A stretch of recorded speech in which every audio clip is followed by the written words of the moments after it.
10 or so games releasing in the first half of 2022 that we're really looking forward to.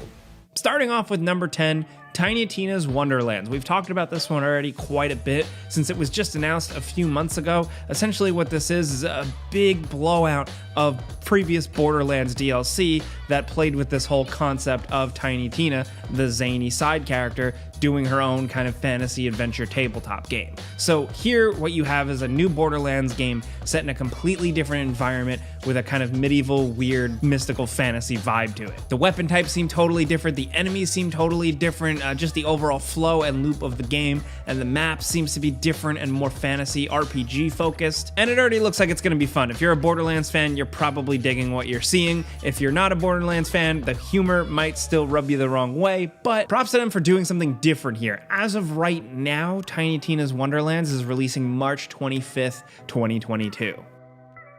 Next, over at number 9, we have Gran Turismo 7. Yes, Polyphony Digital is working on another one. It's been quite some time, they very much take their time, but it looks like Gran Turismo 7 is continuing the trend of just really upping all the stakes. More cars, crazier graphics, more options, more details overall, more fine-tuning, and we love to see it. Honestly, we're always excited when a PlayStation console gets graced with one of these really awesome games. These are, if you haven't played them, more hardcore simulation focused, so don't expect a lot of personality and fun and doing crazy jumps. No, this is like hardcore realism, real car stuff. So while there is a world for arcade racers, we have a blast with stuff like Forza Horizon and all that. The Gran Turismo series takes things a bit more seriously, so if you're a hardcore car enthusiast, hopefully you'll be happy with this one. So far, it's looked pretty good. As much as some of the updates sound like small things, it could just make for a really good, fun, gorgeous car game. And you know what? That's all we're really looking for. That's releasing, as of right now, March 4th, 2022. Next, over at number 8, we have Pokemon Legends Arceus. I think that's how you pronounce it. I'm bad at pronunciation, but this is the big one, folks. If you've been looking for a Pokemon game where you can run around a big 3D open world and catch Pokemon and battle, here you go. I mean, granted, they've kind of dabbled with it before, but this is the blown out crazy one. There's been criticism already for its graphics. For me, I just look at that as kind of like the limitations of the Nintendo Switch. Still, to have a fully 3D Pokemon game on the Switch is pretty exciting. The possibilities are high, especially considering this serves as kind of like a prequel story. It's in an older era of the Sinnoh region, and it's actually called something different. It was called the Hisui region, so it's kind of got this weird kind of old-timey Pokemon feel to it. You're still a guy or a girl with a cool hat and a jacket, but there's like a slight ancient vibe to it, and it's really cool. We're gonna be seeing new Pokemon, new trainers, new ways to fight, and most importantly, new ways to explore. There's a lot more going on in this one. If you're a die-hard Pokemon fan, I suggest diving deep because some of the info we do have is pretty cool for how it shakes up the formula other than just it's 3D. But thankfully, we won't have to wait too long to really see how it is. As of right now, it's releasing January 28th, 2022. Next, over at number 7, we have Sons of the Forest. This is the long-awaited follow-up to The Forest, which was a survival game with some really hardcore horror elements to it and just some good stuff.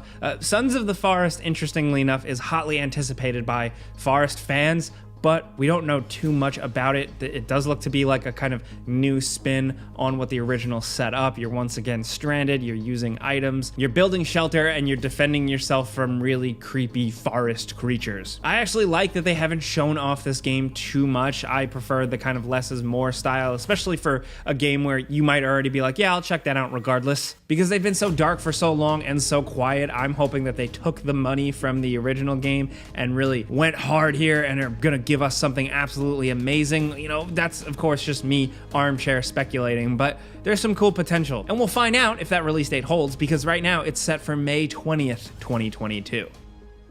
Now, next over at number 6, we have Sifu. This is my personal most anticipated pick, just because of how cool it looks. I love games like this, especially from developer Slow Clap. These are the people behind Absolver, which was a pretty intense game with a hand-to-hand fighting system and a lot of challenge. This seemingly takes that gameplay framework, that combat system, and applies it to a different real style of game. There seems to be this mechanic where every time you die, you come back older, but just what they have going on here with the fight scenes, The way you can grapple and counter and fight enemies and use objects in the environment or use the environment itself to win seems so satisfying. If you played Absolver, you know that combat system absolutely hits. Even if the rest of the game was just kind of like, that combat system is top tier. So for them to use that again and hopefully expand on it makes me just absolutely bet on this game.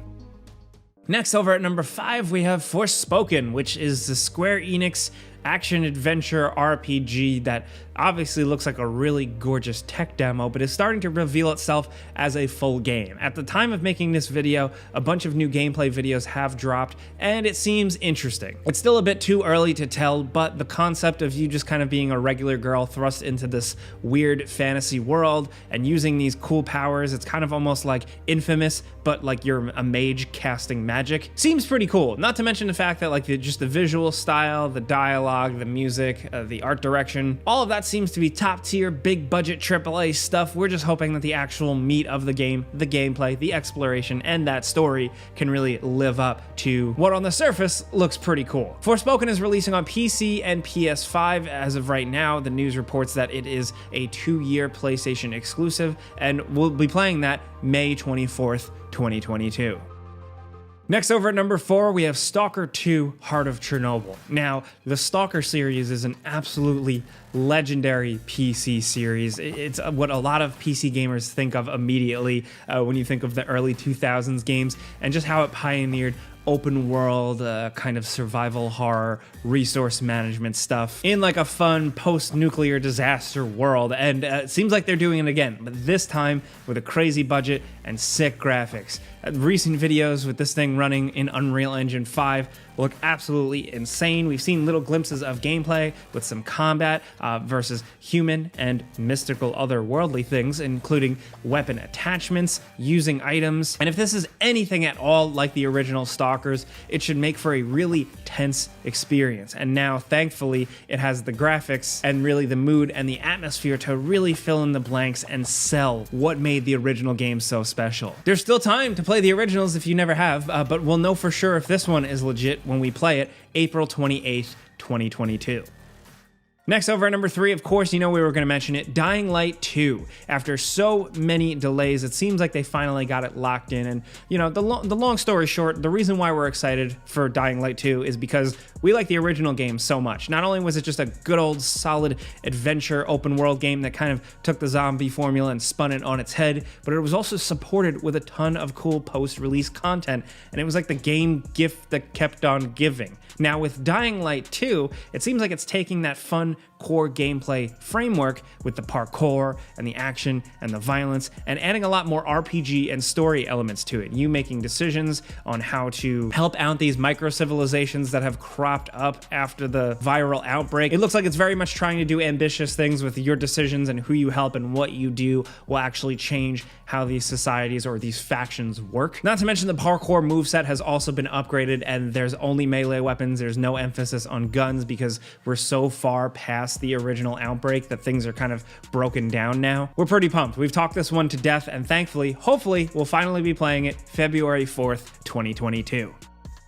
Now down to number 2, we have Horizon Forbidden West. Now this just looks like an absolute blowout compared to Horizon Zero Dawn. It looks like they're taking everything but making it bigger, better, and crazier. As you can see here, the combat and the action looks absolutely stunning. The amount of destruction to the enemies, the enemy types themselves, the speed of it all seems really cool. Not to mention the beauty of the world. It's Aloy on a new adventure, new regions, new cultures, and apparently more of an emphasis on questing and towns and RPG stuff that we love. Apparently NPCs are going to be much more interesting this time around. Me personally, I liked Horizon Zero Dawn quite a bit, but I didn't love it head over heels. This one seems like it's really going to take it to the next level. Thankfully, we won't have to wait too long either. It's releasing February 18th, 2022. Now, finally, at number 1, of course, it's Elden Ring, What more can you say about this long-anticipated game from Software, the people behind Demon's Souls, Dark Souls, Bloodborne, Sekiro? This is their next big thing, and it's very much taking the Soulsborne formula and framework and putting it in an open world setting. And from what we've seen so far, it doesn't look like they're half-assing it. It doesn't just look like Dark Souls, but in an open world. The way they've talked about how they're designing the bosses and how the flow works from the open world into dungeons seems to be pretty creative and also freeform, giving you a lot of choice. There's a jump button now, which is insane and really changes things up. The summons look cool. Everything about this game looks cool. If you're a fan of these games, if you're a fan of From Software, there's really, I can't say anything. There's nothing that you don't already know, or there's nothing else to get you excited. You either know or you don't know. You're in or you're out. Fingers crossed there's no more delays on this one, and really every single other game in this list. But Elden Ring is releasing for all the major consoles on February 25th, 2022.